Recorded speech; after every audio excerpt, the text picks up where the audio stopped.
मंच और डायस पर बैठे हुए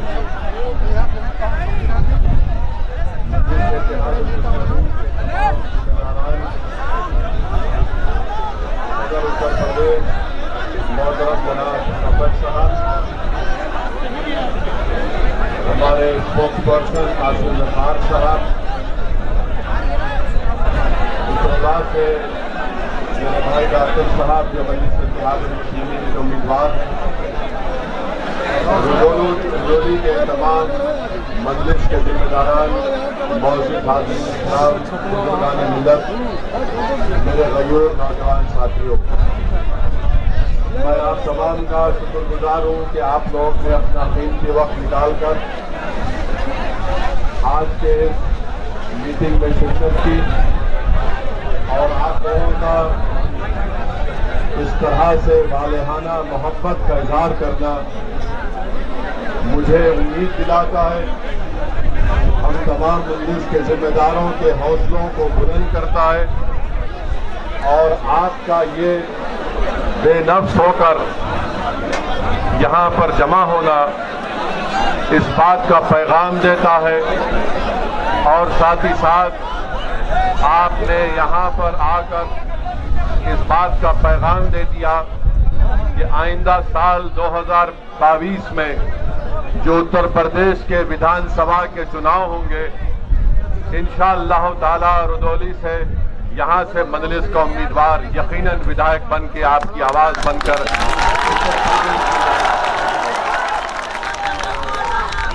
मेरे अजीज दोस्तों, मेरी इज्जतदार माँ और बहनों, मैं ज्यादा वक्त आपके दरमियान में नहीं रहूंगा, बस चंद अहम बातें आपसे करकर यहाँ से रुखसत हो जाऊंगा। मजलिस आने वाले विधानसभा के चुनाव में पूरी ताकत और पूरी तैयारी के साथ जनाब मोहतरम शौकत अली की क़ियादत में विधानसभा के इलेक्शन को लड़ेगी।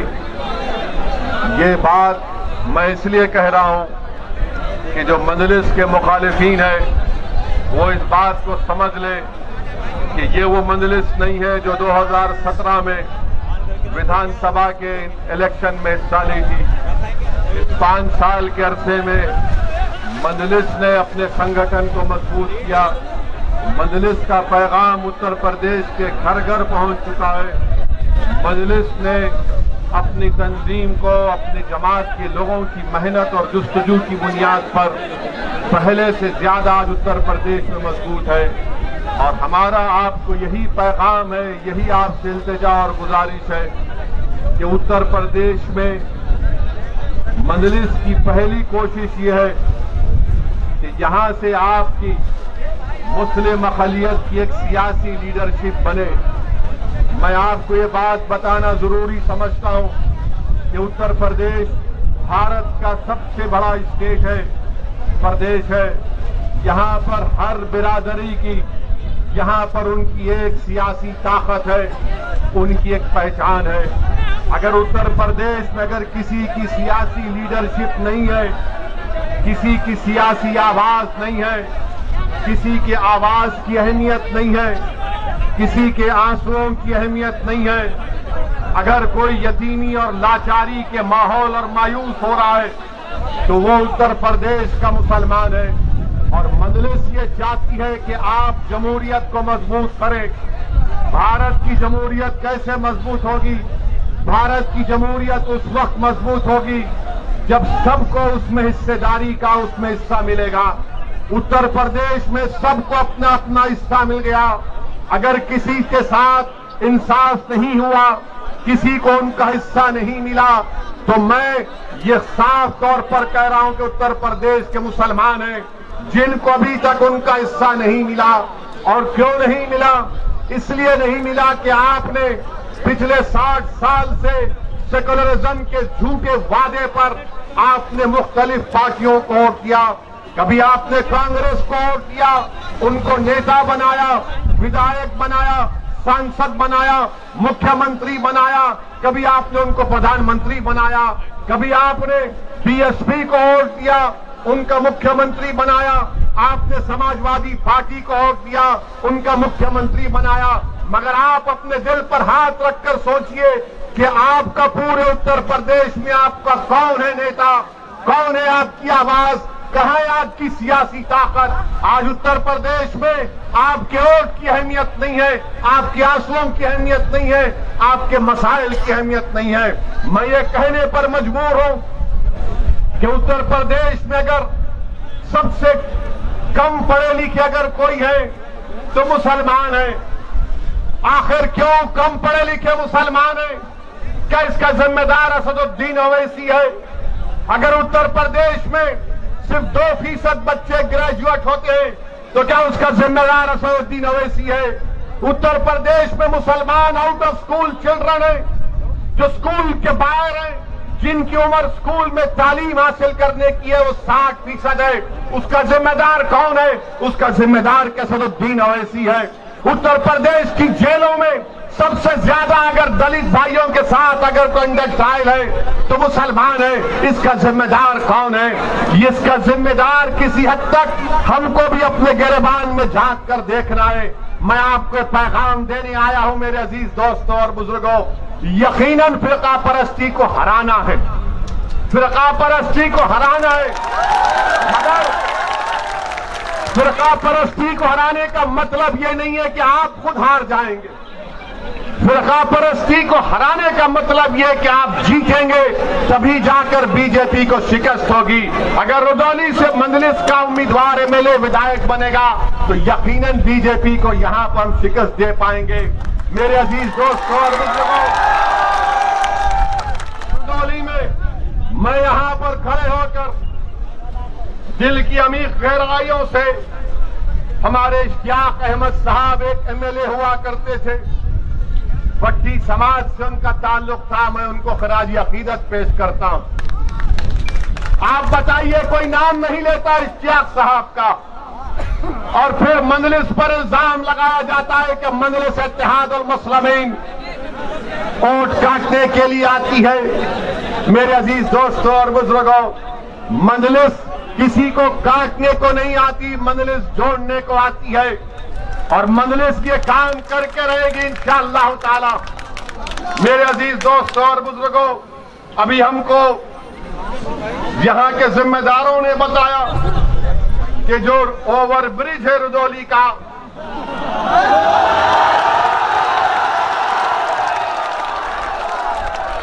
अब आप जाकर समाजवादी के लोगों से पूछेंगे ओवर ब्रिज क्यों नहीं बना 2 साल से, तो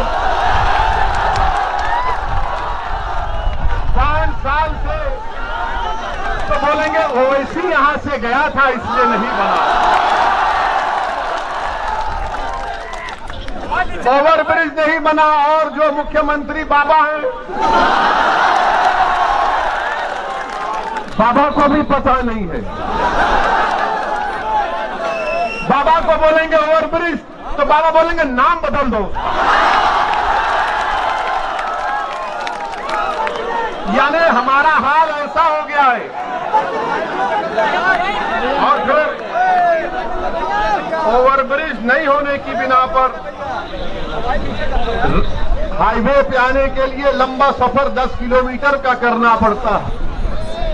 और दूसरी बात यह है कि यहां पर जो कम्युनिटी हेल्थ सेंटर है माशाल्लाह खंडेर में तब्दील हो चुका है। मेरे अजीज दोस्तों और बुजुर्गों, पाइपलाइन के लिए रोड खोद दी गई है, मगर ये विकास हो रहा है बाबा के दौर में। बाबा के पास एक ही फार्मूला है, जाके बाबा को बोलिए सर बोले नाम बदल दो, काम हो जाएगा।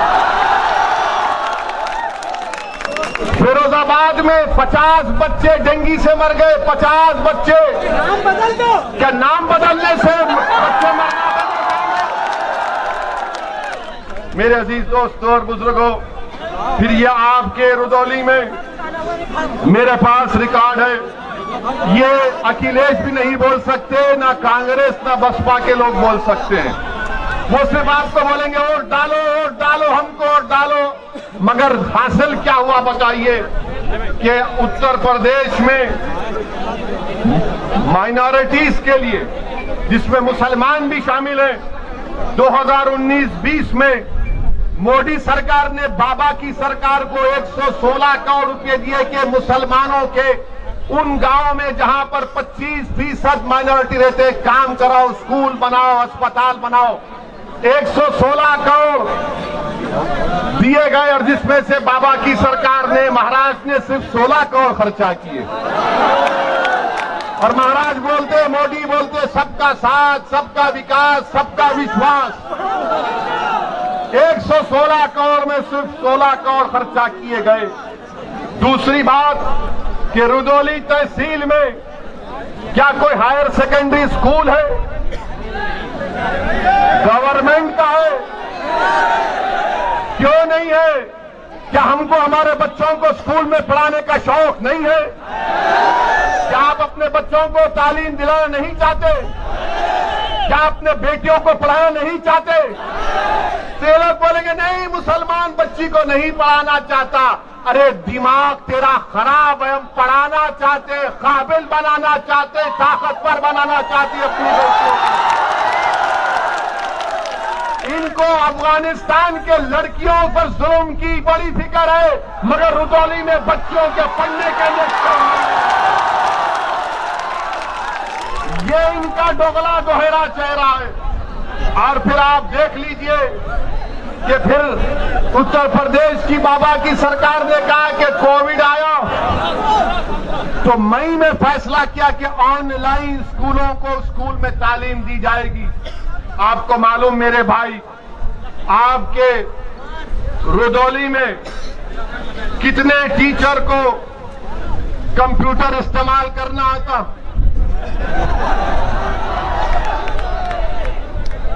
कितनों को आता है? ये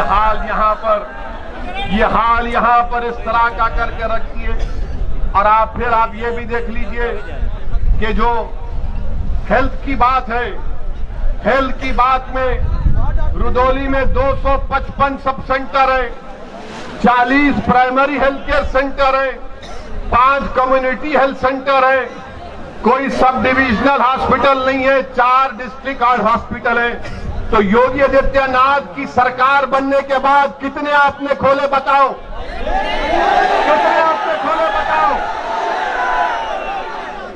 जब आप जवाब दे रहे हैं तो सच्चाई पर पाबंदी होगा। आपको मालूम कि रुदौली में यह जिला अयोध्या का है, यहां पर कितने बच्चे 5 साल की कम उम्र के, जब 5 साल के होते हैं तो स्टंटेड कितने होते हैं, कमजोर कितने होते हैं? 50%। बाबा से जाकर पूछिए, महाराज से, तो बोलेंगे ये फिरका परस्ती की बात कर रहा हो ऐसी। मैं चैलेंज से कह रहा हूं कि 50% 5 साल के कम उम्र के बच्चे स्टंटेड है अयोध्या डिस्ट्रिक्ट में। कौन सी हुक्मरानी बीजेपी उत्तर प्रदेश में कर रही है?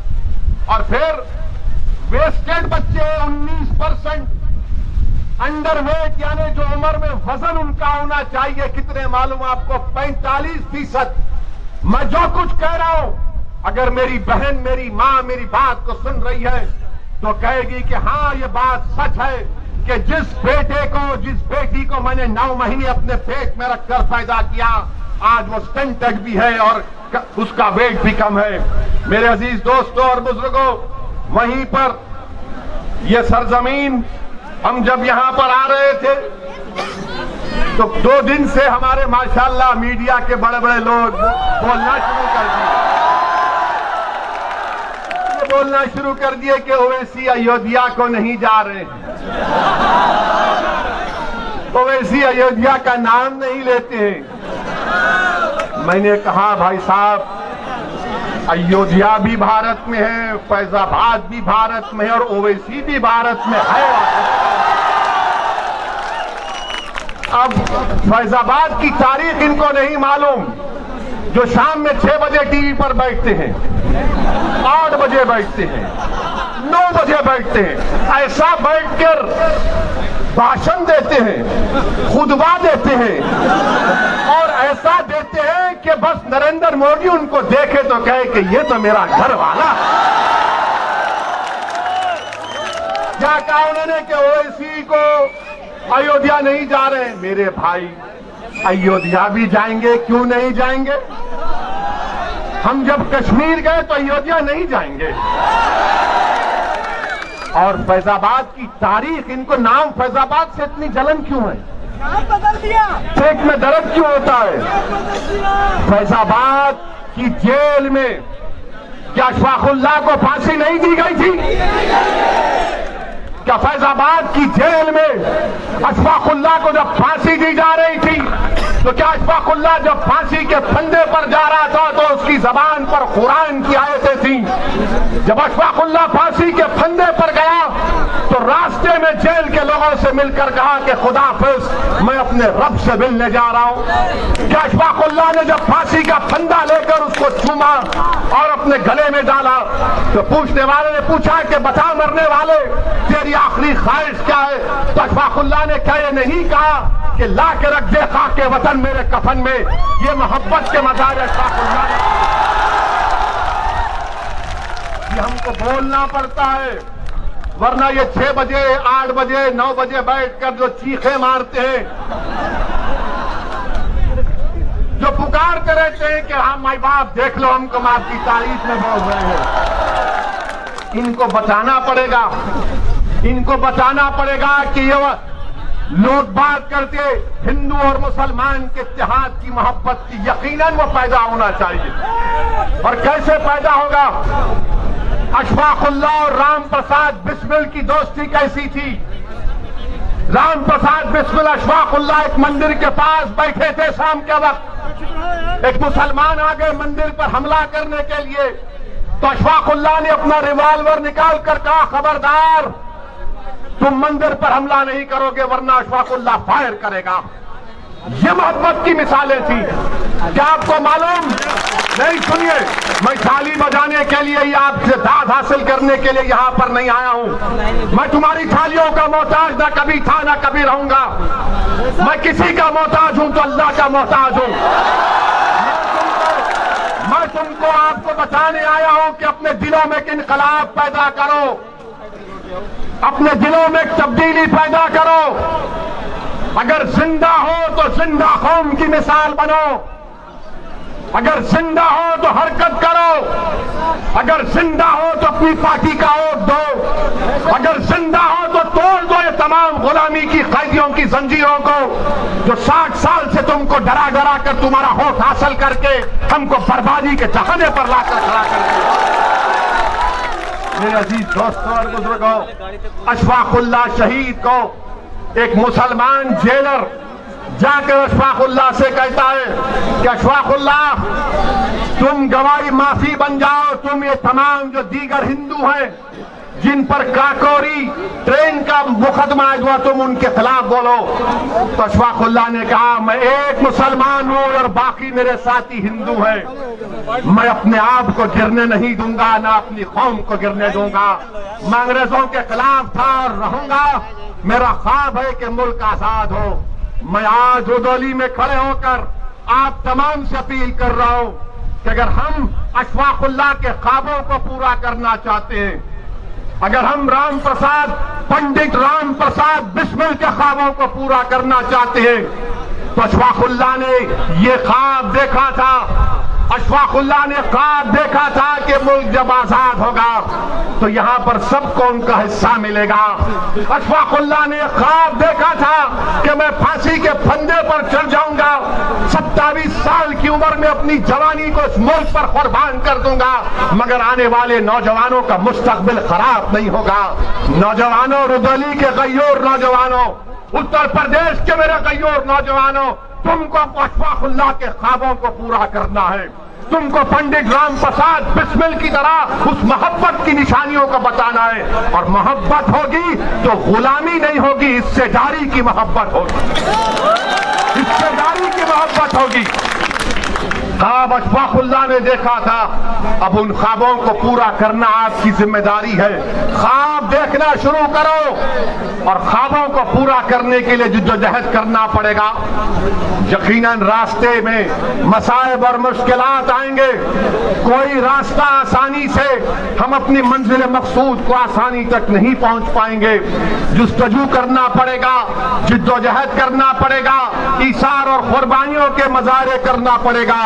मेरे अजीज दोस्तों और बुजुर्गों, जब हम अपने ख्वाबों को पूरा करेंगे तब जाकर हम एक सियासी कुव्वत बनकर यहां पर उभरेंगे। मेरे अजीज दोस्तों और बुजुर्गों, मैं आपको यह भी बताना चाहूंगा कि रुदौली में यहां पर जहां पर हमने इश्तियाक अहमद साहब का जिक्र किया तो रुश्दी मियां का भी जिक्र करना। मैं उनके खिलाफ नहीं हूं, बिल्कुल नहीं हूं, वो हमारे भाई हैं, दोस्त नहीं, हम जानते भी नहीं हैं उनको। मगर मैं समाजवादी पार्टी से पूछना चाहता हूं, समाजवादी पार्टी के अखिलेश यादव ये कहते हैं कि ओवैसी की जबान से जो अल्फाज निकलते हैं वो बड़े कड़वे होते हैं। अखिलेश यादव आ जाओ रुदौली में, तुम एक तरफ मैं एक तरफ, इस जनता को बात करेंगे, बोलेंगे तुम डराने की बात करते हो, मैं उम्मीद दिलाने की बात करता हूं। तुम भगाने की बात करते हो, मैं कहता हूं पीठ नहीं सीना दिखाओ। तुम जहालत की बात करते हो, मैं इल्म की बात करता हूं। तुम डराने की बात करते हो, मैं इत्तेहाद की बात करता हूं। ये मजलिस इत्तेहाद और मुस्लिमीन का पैगाम। और यहां पर आप जानते हैं कि पहली मर्तबा अब्बास अली जैदी रुश्दी मियां जब हारे तो 1000 वोट से हारे। 5 साल के बाद जब 2017 में इलेक्शन हुआ तो रुश्दी मियां 31,000 वोट से हार गए। मैं तो नहीं रहा था ना अखिलेश। तो यादव ने, रुदौली के हमारे यादव भाइयों ने फैसला किया कि समाजवादी तो यादवों की पार्टी है, अखिलेश यादवों का हमारा नेता है, मगर रुदौली से यादव नहीं है, रुश्दी मियां है, इसलिए हम बीजेपी के यादव को वोट देंगे। ये हकीकत है ना, ये सच कह रहा हूं ना मैं? क्या मैं सच कह रहा हूं? क्या मैं झूठ कह रहा हूं? तो फिर आप 22 के चुनाव में क्या करेंगे? फिर आप किसको वोट देंगे? आप किसको वोट देंगे? आप ये काम करके दिखाना है, सिर्फ जज्बात में आकर नहीं कहना है, बल्कि कामयाब करना है अपनी पार्टी को। जिस तरह बिहार में हमारे 5 विधायक कामयाब हुए और बिहार में कामयाबी के बाद बिहार की विधानसभा में अख्तर ईमान की क़यादत में मजलूमों की आवाज बनकर, कमजोरों की आवाज बनकर, यतीमों के इंसाफ के लिए मजलिस बिहार के विधानसभा में आवाज उठा रही है। जब यादव एक हो चुका है, बीजेपी के कैंडिडेट को हराने के लिए रुश्दी मियां को हरा दिए। मेरे अजीज दोस्तों और बुजुर्गों, मेरी आपसे गुजारिश है कि मुत्तहिद रहिए, अपने वोट का सही इस्तेमाल करिए, डरने और घबराने की जरूरत नहीं है। ये समाजवादी पार्टी हो, बीएसपी हो या फिर कांग्रेस हो या बीजेपी हो, इनको एक ही बात की तकलीफ है कि पूरे भारत में मुसलमानों की कोई पॉलिटिकल लीडरशिप ना बने। मैं यहां पर अपनी शोहरत के लिए नहीं आया हूं, अल्लाह जानता है। मैं आपको नेता बनाने के लिए आया हूं कि आपकी सफों से कोई कायद उठ जाए, जो 1 साल 2 साल नहीं बल्कि रहती दुनिया तक तुम्हारी आवाज बने। और उस वक्त होगा मेरे अजीज दोस्तों और बुजुर्गों, जब आप अपनी पार्टी को कामयाब करेंगे, अपनी दुआओं से, अपने वोट से और पार्टी के पाबंद डिसिप्लिन सिपाही बनकर आप मजलिस के हक में अपने वोट का इस्तेमाल करिए। डरने और घबराने की जरूरत नहीं है। मुझ पर इल्जाम लगते हैं, मुझे कोई फिक्र नहीं, बहुत से इल्जाम लगते हैं मुझ पर, मगर याद रखो जब तक अल्लाह असदुद्दीन ओवैसी को जिंदा रखेगा, इंशाअल्लाह ताला असदुद्दीन ओवैसी सच को और हक को बयान करता रहेगा। अल्लाह जब तक मेरे जिस्म में आखिरी सांस को रखेगा, मैं आपके हक के लिए लड़ता रहूंगा। मुझे नहीं मालूम कि मेरी जिंदगी का चिराग कब गोल हो जाए, मगर रुधौली के नौजवानों, उत्तर प्रदेश के गैयोर नौजवानों, उत्तर प्रदेश के मेरी इज्जतदार मां और बहनों, कौम और मिल्लत के जिम्मेदारों, मैं तुमसे भीख मांगने आया हूं, मुत्तहिद हो जाओ। आज तुमको मुत्तहिद होना है। ये फैजाबाद अयोध्या है। अगर कोई मुझसे सवाल करता है तो याद रखो, इसी अयोध्या में 6 दिसंबर को हमने भी देखा, सारी दुनिया ने भी देखा क्या हुआ। आज उसका जिक्र करने से डरते हैं सेकुलर पार्टी के लोग, जिक्र करने से डरते हैं, डरा डरा कर वोट हासिल करते हैं। अरे याद रखो, वो कौम जो नवासा रसूल को जन्नत का शहजादा मानती है, क्या वो कौम डरेगी इन लोगों से? क्या तुम डरोगे इन लोगों से? इंसान से नहीं डरना, सिर्फ रब्बे कायनात से डरने का हुक्म सिखाया गया। सिर्फ रब्बे कायनात से डरना है, किसी से भी नहीं, ओवैसी से भी नहीं। हाँ, अगर ओवैसी की जबान से अगर सच निकल रहा है तो उस पर गौर करो, उस पर गौर करो। अगर गलत है तो कोई बात नहीं, अगर सच है तो उसको कबूल करो। मेरे दिल में नहीं है, मेरी ताकत, मुझे अल्लाह ने इतनी ताकत नहीं दी है कि मैं तुम्हारे दिलों को मोड़ सकूं। दिलों को मोड़ने वाला तो रब्बे कायनात है। मेरे अजीज दोस्तों और बुजुर्गों, हिम्मत और हौसले को बुलंद रखिए। इलेक्शन जैसा करीब आएगा। आज अभी हम प्रेस कॉन्फ्रेंस लिए, अतीक अहमद साहब जो 5 बार के विधायक हैं, 1 बार के सांसद हैं, वो आज मजलिस इत्तेहादुल मुस्लिमीन में शामिल हुए हैं। तो हमने उनका खैर मुकद्दम किया, वेलकम किया, और मीडिया के हमारे लोग आए थे लैला को सुनने के लिए। तो हम उनके सवाल करने से पहले उनको बता दिया कि भाई साहब, आप सवाल मत करिए, आपके दिल में जो जवाब है वो हम आपको बता ही देते हैं। हमने उनसे कहा कि बीजेपी उत्तर प्रदेश के जो एमएलए है, 37% बीजेपी के एमएलए के ऊपर क्रिमिनल केसेस हैं। 37%। हमने कहा 116 एमपी बीजेपी के, उन पर भी केस है। और फिर हमने उनको ये भी बता दिया, ये शुरू हो जाते, देखो बाहुबली को ला लिए, फुला को ला लिए। देखिए, बल्कि जिस किसी का नाम अतीक होगा, शहाब होगा, मुख्तार होगा, वो गैंगस्टर होगा, बाहुबली होगा। और जिसका नाम प्रज्ञा, अजय, कुलदीप, संगीत, सुरेश, कपिल होगा, वो क्या होगा? लोकप्रिय नेता होगा। यानी अतीक का ताल्लुक एक कमजोर समाज से है। अगर अतीक का ताल्लुक एक ताकतवर समाज से होता, और अगर अतीक अहमद मुजफ्फरनगर के कांड से पहले तकरीर करते या गोरखपुर में वो तकरीर करते, तो हो सकता कि महाराज उन पर केस विड्रॉ कर लेते, क्योंकि उत्तर प्रदेश के मुख्यमंत्री ने अपने आप पे से केस विड्रॉ कर लिया और बीजेपी के 70 से ज्यादा मुकदमे वापिस ले लिए मुजफ्फरनगर के कांड। तो मेरे अजीज दोस्तों और बुजुर्गों, ये तमाम इनके कारनामे हैं। मेरी आपसे गुजारिश है कि आपको डराया जाएगा बीजेपी से, मोदी से, योगी से। हम तो आए हैं उत्तर प्रदेश से बीजेपी को हराने के लिए इंशाअल्लाह ताला। मजलिस का मकसद ये है कि बीजेपी की सरकार ना बने, उत्तर प्रदेश से योगी दोबारा मुख्यमंत्री ना बने। क्यों ना बने? क्योंकि योगी आदित्यनाथ की सरकार ने गंगा में लाशें बह रही थी, ऑक्सीजन नहीं था, दवाएं नहीं थी, जलाने के लिए लकड़ी नहीं थी, दफनाने के लिए जमीन नहीं थी। और अगर किसी गरीब ने इन तमाम की नहीं होने की बिना पर नदी के किनारे जमीन पर दफना दिया, तो दुनिया ने देखा कि कुत्तों ने किसी के बाप और भाई और बहन की लाशों को लोच लोच कर खाया। ये हुआ है। इसीलिए बीजेपी की मुखालिफत करना है।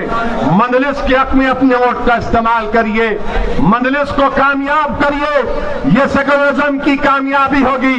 पार्लियामेंट में आपने देख लिया, कोई आकर ये कहेगा इस सेकुलर पार्टी का, अरे ओवैसी के तो 2 MP हैं, क्या खोल लेगा। अरे भारत की पार्लियामेंट देखती है कि असदुद्दीन ओवैसी के साथ इम्तियाज चली जाए, दूसरी तरफ मोदी के 300 है, मगर जब एक तुम्हारा भाई टोपी और दाढ़ी के साथ खड़ा हो जाता है तो 300 में दर्द शुरू हो जाता है। और हम किसी मजहब के खिलाफ नहीं बोले, आज तक ना बोलेंगे इंशाअल्लाह ताला। मैं तो मिसाल दिया कि अशफाकुल्लाह की और बिस्मिल की मिसाल आपको दिया, मगर याद रखो ये लोग क्या बोलते कि मिल जाओ, मिलेंगे, दिल मिले हुए हैं, मगर हिस्सेदारी चाहिए। 19% यादव है, 19% मुसलमान है, 9 या 10% यादव है, मगर मुख्यमंत्री आपका ही बनेगा और हमको चपरासी की भी नौकरी नहीं मिलेगी, हमारे बच्चों को स्कूल नहीं मिलेगा, वो ओवरब्रिज नहीं बनेगा, कुछ नहीं बनेगा। आप एक बार अच्छा फैसला करके आने वाले विधानसभा के चुनाव में आप अपना एक रिकॉर्ड पतंग के निशान पर बटन दबाइए, अपनी पार्टी को कामयाब करिए। और लोग हमसे पूछते आप मिलते क्यों नहीं समाजवादी पार्टी से, हम उनसे कहते हैं जाके पूछो अखिलेश से, बात करने तैयार है, बात करेंगे। बोले बीएसपी से बात करो, हम बोले पूछो, तैयार है, बात करेंगे। मगर अगर आप ये समझेंगे कि आपकी पार्टी में जो नाम निहाद मुसलमान है उनकी तरह तुम मुझसे बर्ताव करोगे तो भूल जाओ। मैं मरना पसंद करूंगा मगर अपनी इज्जत का सौदा नहीं कर सकता। बराबरी से बात होगी, हिस्सेदारी की बात हो रही है। आप मुझे कोई खैरात नहीं देंगे, मेरा हक है, मैं हासिल करूंगा इंशाअल्लाह ताला। मेरे अजीज दोस्तों और बुजुर्गों, हिम्मत और हौसले को बुलंद रखिए। अच्छा, उत्तर प्रदेश के चुनाव आ रहे हैं तो इसमें अब शुरू हो जाएगा ये तालिबानी तालिबानी तालिबानी। सुना आपने, बोल रहे हर एक को। अरे हम तो बोल रहे हैं तालिबान को तुम बैन क्यों नहीं करते। हम तो मोदी जी से पूछे क्या तालिबान टेररिस्ट ऑर्गेनाइजेशन है नहीं है, बताओ देश को। अगर है तो डालो यूएपीए में, नहीं है तो अपने इन चमचों को खामोश बिठाओ। बोले जाते हैं हमारे सामने आकर नहीं बोलते क्योंकि उनको हम पूछते ये क्या है, ये क्या है। हम में और दूसरों में बहुत फर्क है। मेरे अजीज दोस्तों और बुजुर्गों, अपने हिम्मतों को बुलंद रखिए, डर को अपने करीब आने मत दीजिए। एक बार एक तब्दीली पैदा करो आप। ये तारीखी शहर है, ये औलिया अल्लाह की सरजमीन है। यहाँ पर हमारे बहादुरों ने अपनी तारीख को रकम किया है, दोबारा एक तारीख को रकम करिए। मैं सलाम करता हूँ आप तमाम को। मैं शुक्रगुजार हूँ हमारी इज्जतदार माँ और बहनों का, बुजुर्गों का, कि आपने अपना कीमती वक्त निकालकर हमारी बात को सुना। मैं फिर से आऊंगा, ये आखिरी मर्तबा नहीं आया। अगर सपा बीएसपी बीजेपी के लोग समझ रहे हैं कि दोबारा नहीं आऊंगा, मैं आऊंगा, बार बार आऊंगा, हर बार आऊंगा, आपके दिल में जगह बनाकर जाऊंगा और आप में से किसी को इंशाअल्लाह अल्लाह विधायक बनाएगा मजलिस के टिकट पर इंशाअल्लाह। अस्सलाम वालेकुम व रहमतुल्लाहि व बरकातहू।